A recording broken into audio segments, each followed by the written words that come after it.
Muy buenas tardes, amigos de este su programa de Agenda con Nelson Gómez. De Agenda con Nelson Gómez viene gracias a Agua Río Limpio. En pantalla, señor director, Agua Río Limpio, la mejor agua del municipio de Enriquillo. Agua Río Limpio, usted se comunica allí con Gillo y lo van a atender como un príncipe, frente a la casa del alcalde. Agua Río Limpio, desde La Ciénaga hasta Pedernales, con todos sus municipios y distritos municipales. En botellones, en botellitas y ahora en funditas también. Agua Río Limpio, la mejor agua del municipio de Enriquillo. Vámonos aquí, señor director. Nos complace tener hoy en este SEC a una de las personas que siempre ha dado la cara y siempre está listo y presto a dar las informaciones, experto en asuntos electorales, así como en asuntos internacionales. Odelis Mato, muy buenas tardes, amigo. Buenas tardes, Nelson, agradeciéndose otra vez más tu invitación a tu prestigioso espacio. Muy seguido, por cierto. Muchísimas gracias, Odelis. En estos momentos hay varios problemas en Venezuela, pero antes de entrar a Venezuela, vamos a tratar lo que le acaba de pasar al PP en España y las elecciones que pasaron este fin de semana. ¿Qué piensa usted respecto a esa situación? Una derrota aplastante de parte del Partido Popular, del Partido Socialista Obrero contra el PP, lo que demuestra que el discurso ya pasado, desfasado, está saliendo del contexto y el candidato ganador se abrazó a la juventud y a las mujeres con un discurso diferente, una apertura. Y es lo que se produce en los países, lo que se está dando a nivel internacional, como se va a dar a nivel nacional, con relación a los liderazgos. Liderazgos emergentes que están siendo lo que llevan la vanguardia de los reclamos y las solicitudes de los pueblos. El PSOE, que arrastró una gran crisis desde el año 2008 hasta prácticamente hace poco tiempo que eligieron presidente del Consejo en Madrid al señor Pedro Sánchez, que es el presidente también. El presidente actual. El presidente actual, y que acaba de tener alrededor de más de 60 nuevos escaños. ¿Cuál fue la clave del PSOE para tener esa victoria? No contundente, porque recuerde también de que ellos van a tener que negociar con algunos de los partidos pequeños, ya sea con Podemos y otros partidos que cogieron una gran cantidad de escaños, pero que Podemos también perdió más de 21 escaños. Entonces, ¿cuál fue la clave para que se recomponiera, para la recomposición de nuevo del PSOE en España? Bueno, la decadencia del PP. Definitivamente se mantuvo. Pero fue muy malo el gobierno de Mariano Rajoy, porque a partir de ahí fue que empezó el desgaste del partido. El desgaste del partido, pero también la economía se dinamizó un poco, porque usted recuerda que teníamos en España la mayor cantidad de desempleo en ese gobierno 2008-2010. El problema es que en la Comunidad Europea sigue mucho lo macroeconómico. Los gobiernos se consolidan o pierden credibilidad en la medida que fortalecen o protegen la economía y en la medida que ganan o pierden empleos. Y eso es lo que pasó con Mariano.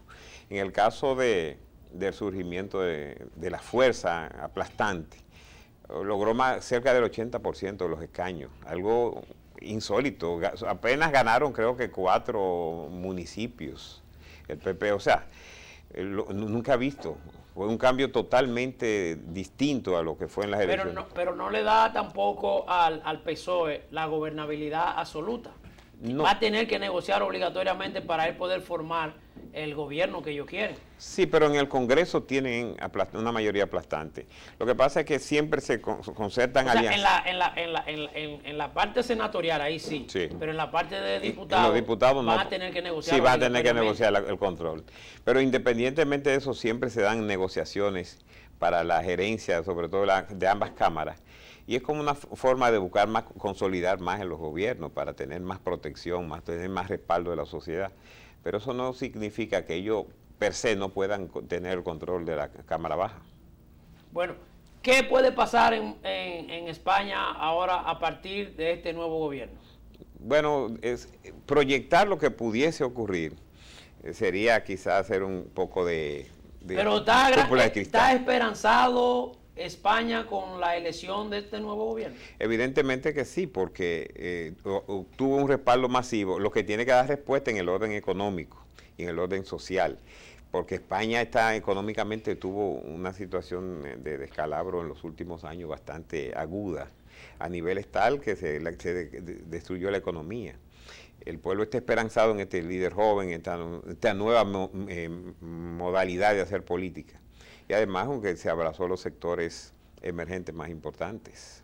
Bueno, lo que esperemos es, porque recuerde que España ahora mismo es uno de los países de Europa que tiene más tasa de desempleo, casi alrededor de un 13, un 14%. Eso es muy alta, principalmente en un país de Europa. Eso inició, como Mariano, eso inició esa decadencia económica, ese problema de desempleo.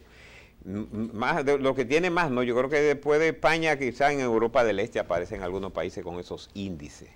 Pero España siempre estaba dentro del grupo de los 5 grandes, entiéndase, Alemania, España, Inglaterra, sí. y así sucesivamente. Francia, exacto.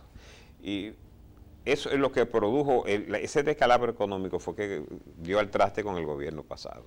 Bueno, mira, amaneció esta mañana en otro orden, pero a nivel, en el plano internacional también. Ya ustedes ven cómo amanecieron las tropas hoy en Venezuela, divididas totalmente, el pueblo está dividido en dos. ¿Se puede hablar de que se está programando un golpe de Estado en Venezuela en estos momentos? Bueno, Guaidó llamó a la rebelión social y con la salida del exilio, de la prisión domiciliaria de López, se integra ya lo que es la oposición, pero además no solamente fue que se fue, salió del exilio, sino que la acompañaron un grupo de militares que están insubordinados. Y yo creo que Venezuela se aboca necesariamente a un cambio significativo en el modelo económico, en la forma de gobernar, que puede dar al traste, quizás en los próximos días, con el gobierno, desde mi punto de vista, dictatorial del actual presidente. ¿Usted cree que en realidad Guaidó fue a la principal base aérea en Venezuela, y esos guardias en sí le dieron ese apoyo así por así? Porque no entiendo cómo un rebelde, como le dicen los venezolanos a Guaidó, un rebelde como él, ir a una base aérea, la principal base aérea que tiene Venezuela, y esas personas no hacerlo preso primero, y segundo, la gran mayoría darle su apoyo. ¿Qué piensa usted respecto a esa situación? Si es que están introduciendo, o si es que Estados Unidos tiene sus manos metidas ahí ya en lo que es las Fuerzas Armadas y tiene todo controlado. No te podré decir que no haya algún tipo de incidencia norteamericana, pero eso no es el problema. O sea, no es lo que produjo esa situación, lo que produjo es la situación calamitosa que vive el pueblo venezolano. Y los militares tienen familiares, y los familiares de los militares, independientemente de que ellos pudiesen tener algún tipo de protección, están pasando las mismas calamidades que el pueblo.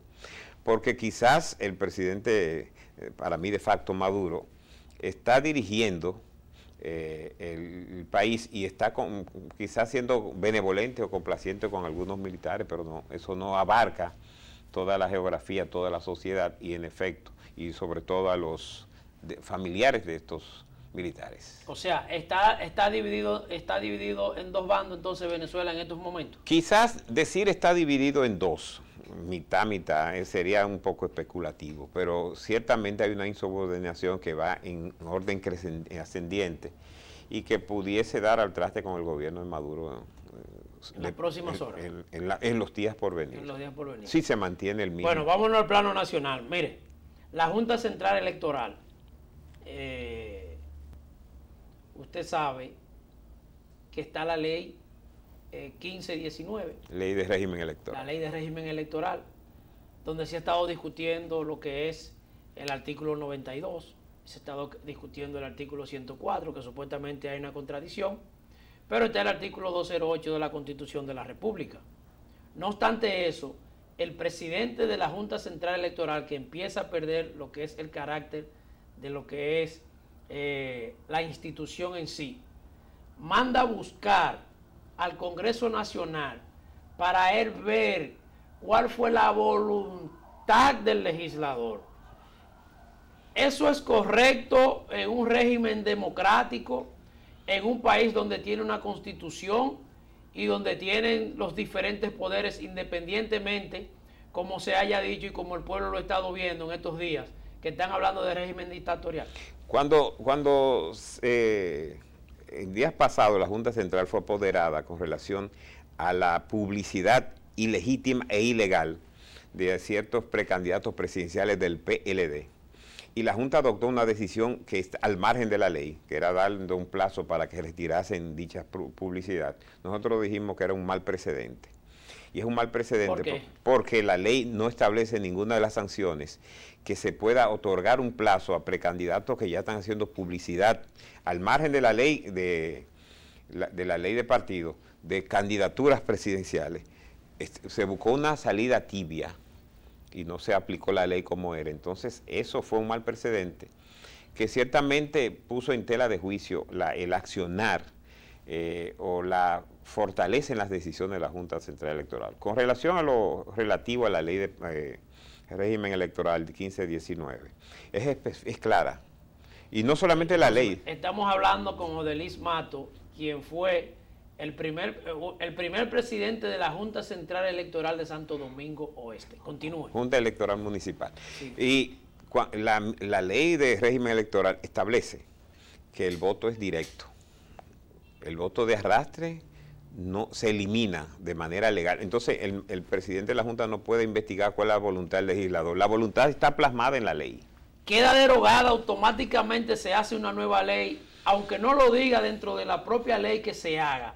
Automáticamente la otra, entiendo yo, que debe quedar derogada. Por supuesto, la Junta Central Electoral, lo que no se derogan son las resoluciones cuando no existe una disposición de carácter legal que regule la situación que regulaba dicha resolución. Si hay una resolución de la Junta y hay una disposición legal, ley positiva, adjetiva, aprobada por el Congreso. La ley está por encima, obligatoriamente. Eso nos recuerda a la frase del es igual que esa ley que el impasse que hay entre el artículo 92 y el artículo 104, pero está el artículo 208 de la Constitución. Exactamente, que jerárquicamente está por encima. Que está por encima de eso. Entonces, entiendo yo que no tengo mucho conocimiento de eso. Y el 211 y el 212. Exactamente. Yo entiendo que no tengo mucho conocimiento de eso.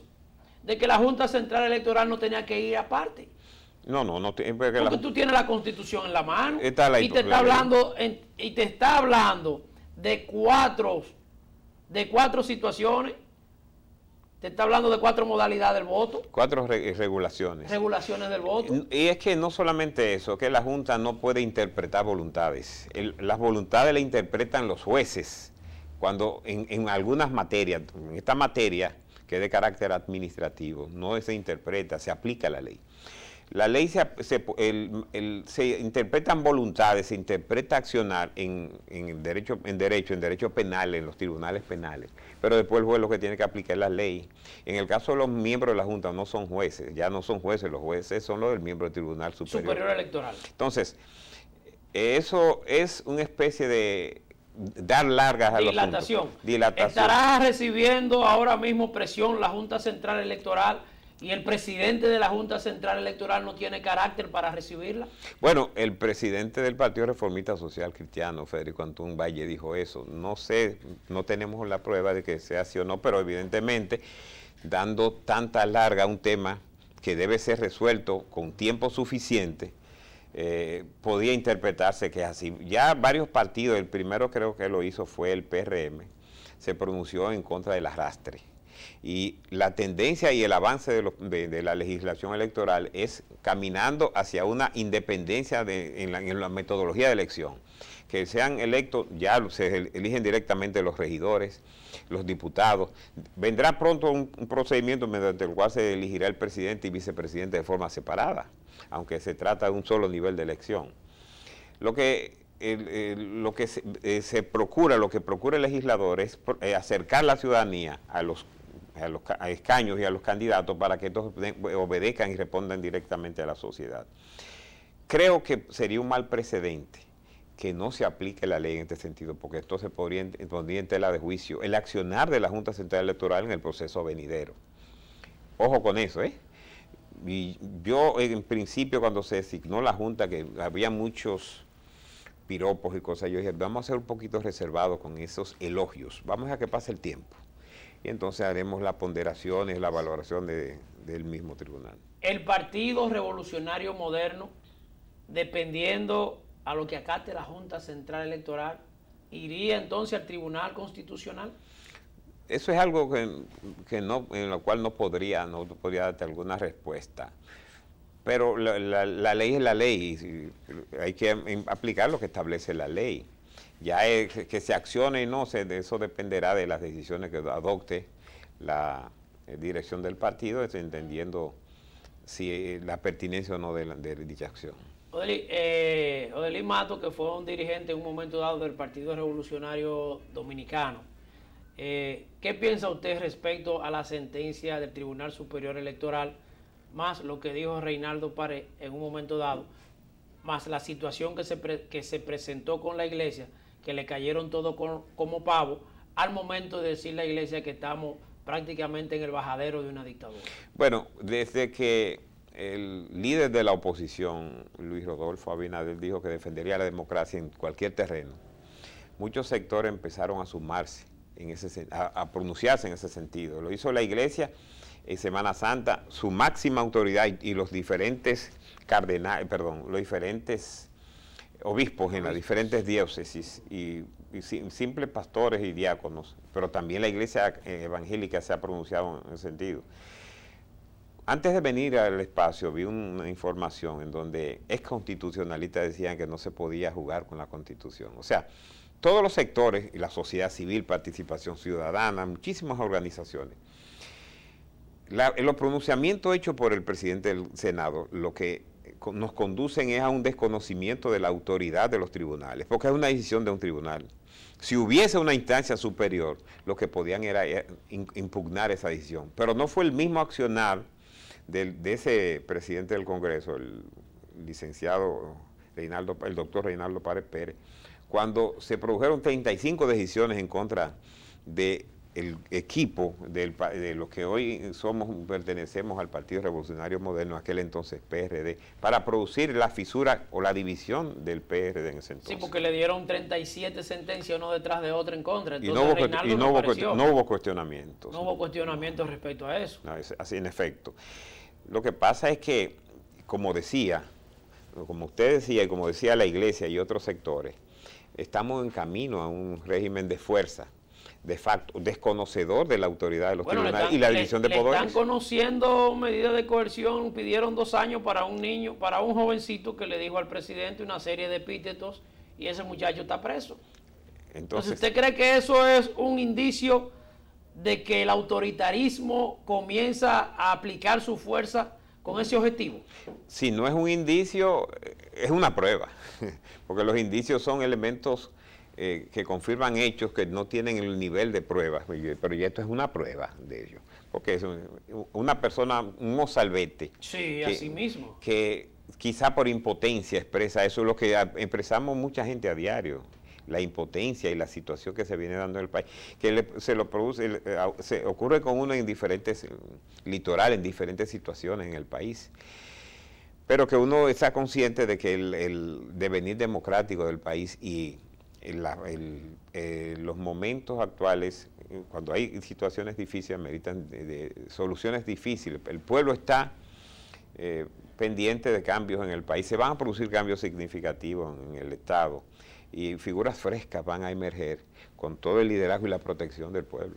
Mira, el Partido Revolucionario Moderno se aboca este fin de semana, el día 4 y 5, a hacer una jornada casa por casa, diciéndole a cada uno, a todas las personas, la situación en que está viviendo el país. ¿Piensa usted que esto ayuda a la ciudadanía, que se va a integrar todo el mundo? ¿Y cómo ve usted al día de hoy esa jornada que va a implementar el Partido Revolucionario Moderno? Totalmente positiva, porque es un proceso de información de la población, que a veces no se puede documentar ni informar a través de los medios de comunicación por el control que tienen de estos espacios, la maquinaria del Estado. Y eso, llevar el partido al seno del pueblo como forma de informar, como manera de informar, es un aspecto positivo de lo que es una parte educativa, que dentro de la parte educativa de los partidos políticos. Los partidos, conforme a la ley de partidos, tienen un espacio para llevar información, para capacitar, para educar, y eso es parte de la tarea de los partidos, llevar información, comunicarle a la sociedad los problemas. Está creciendo el Partido Revolucionario Moderno con relación al Premil 2, que ya se termina, entiendo, el 30 de mayo. El PRM ha crecido de una forma exorbitante. Yo te podría decir que las aspiraciones, y todavía sigue creciendo, las aspiraciones que la dirigencia se hizo con relación al Premil. ¿Han superado las expectativas? Sí, van a ser superadas, porque evidentemente el pueblo está respondiendo, porque el pueblo está en cambio y las figuras políticas del país, de la oposición, están consolidándose. ¿Qué piensa usted respecto a cómo está la correlación de fuerza, tanto a lo interno del Partido Revolucionario Moderno como a lo externo de las encuestas? ¿Qué dicen las encuestas de lo que pudiera pasar si las elecciones fueran en el día de hoy, sabiendo yo que usted tiene muchas informaciones respecto a eso? Las encuestas evidentemente dicen que que va a haber cambio en el próximo año, y que ese cambio lo encarna Luis Abinader, quien a lo interno del PRM, si no tiene el 80, tiene 85% de aceptación, de intención de votos, y que cada día se consolida más como el líder, no solamente del PRM, sino de la oposición.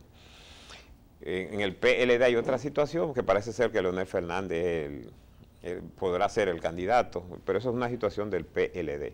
Pero a lo interno del PRM, evidentemente que de una forma consolidada la figura de Luis Abinader copa el primer lugar. Reflexión final sobre lo que va a pasar el día 4 y el día 5 a nivel nacional por el Partido Revolucionario Moderno, y después nos vamos a la pausa y venimos con Miguel Cueva y los deportes. Que el pueblo se va a identificar evidentemente con el discurso, con las visitas, que vamos a ensanchar el partido, va a crecer más, se van a adicionar más compañeros, y porque el pueblo ya identificó, los pueblos son sabios, identifican los partidos y los líderes en los momentos de cambio, y el pueblo dijo que el cambio va con Luis Abinader en el 2020. Bueno, con esta reflexión final, darle las gracias a nuestro amigo Odelis Mato, quien siempre está aquí cada vez que lo requerimos. Vamos a la pausa comercial y retornamos en breve con Miguel Cueva y los deportes. Adelante, señor director.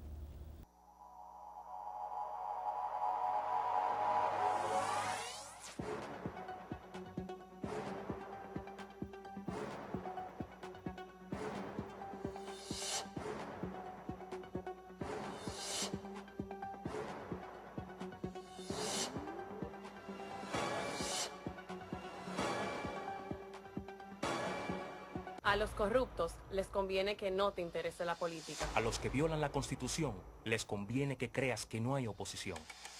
A los responsables de aplicar las leyes no les interesa que quieras un país más justo. Los que te dan apagones no quieren tu energía para cuestionar el problema. A los responsables de la delincuencia no les interesa que cambien las cosas. A los que se enriquecen con lo nuestro les conviene que pierdas la esperanza. Ponte en esto. Únete a un futuro mejor. Únete al PRM.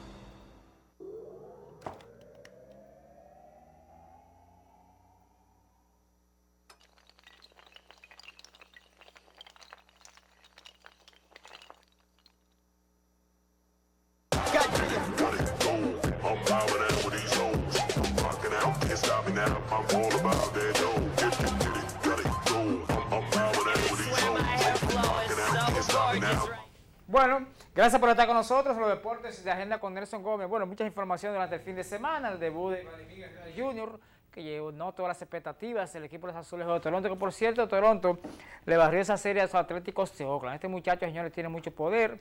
Vladimir Guerrero, que llenó todas las expectativas en las menores, rompiendo récords de slugging, de anotadas, de bases alcanzadas, de slugging, de remolcadas, de jonrones en En 8 juegos disparó 4 jonrones el dominicano y ya es un muchacho con mucha experiencia en la menor. Así que Vladimir Guerrero Jr. ya estará con los Azulejos de Toronto durante todo lo que es ya las grandes ligas, al menos que no se lesione, eso no queremos. Un jugador de 20 años, un contrato un bono de $3.900.000 fue el que le dio el conjunto de Toronto a Vladimir Guerrero Jr. Así que él en cada juego disparó por lo menos un sencillo en esos juegos de fin de semana. Yo creo que él tiene las 5 herramientas para mantenerse en las grandes ligas. Elvin Santana enviado a las menores, pero el conjunto de los Medias Blancas de Chicago, él no lo aceptó, entonces se fue a la agencia libre, el lanzador dominicano Elvin Santana. Mira, hoy estará lanzando Sandy Alcántara de los Marlins contra a los Indios de Cleveland a las 7 de la noche. A las 7 también Michael Pineda y los Mellizos de Minnesota frente a los Astros de Houston, un plato fuerte para el dominicano Michael Pineda, que tiene 2-0. Y entonces Iván Nova, los Medias Blancas de Chicago frente a los Orioles de Baltimore.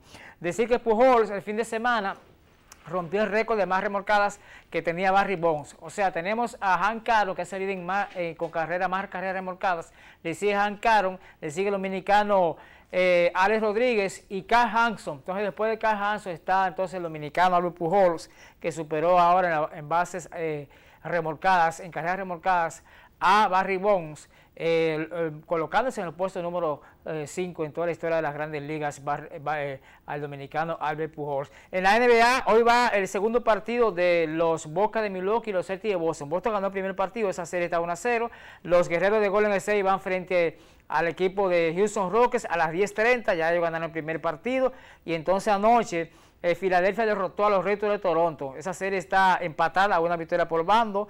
Son las semifinales en ambas conferencias de la NBA. Y entonces el juego de anoche Denver también derrotó a Portland en ese primer partido de esa conferencia del oeste en estas semifinales. Decir que se felicitar a los muchachos del voleibol masculino que ayer pasaron al campeonato mundial, o sea, el mundial de voleibol masculino que será celebrado en Túnez en el mes de agosto. Entonces clasificó Cuba, Estados Unidos, República Dominicana y México. Guatemala y Honduras y Puerto Rico se quedaron fuera. O sea, eso es la Copa Panamericana de Voleibol que estuvo celebrando en el Gioribel Arias del Centro Olímpico Juan Pablo Duarte. Así que Dominicana clasificó para este mundial que será celebrado en el mes de agosto. Gracias por estar con nosotros. Así que el próximo martes estaremos con todos ustedes las deportivas en De Agenda con Nelson Gómez. Feliz resto del día.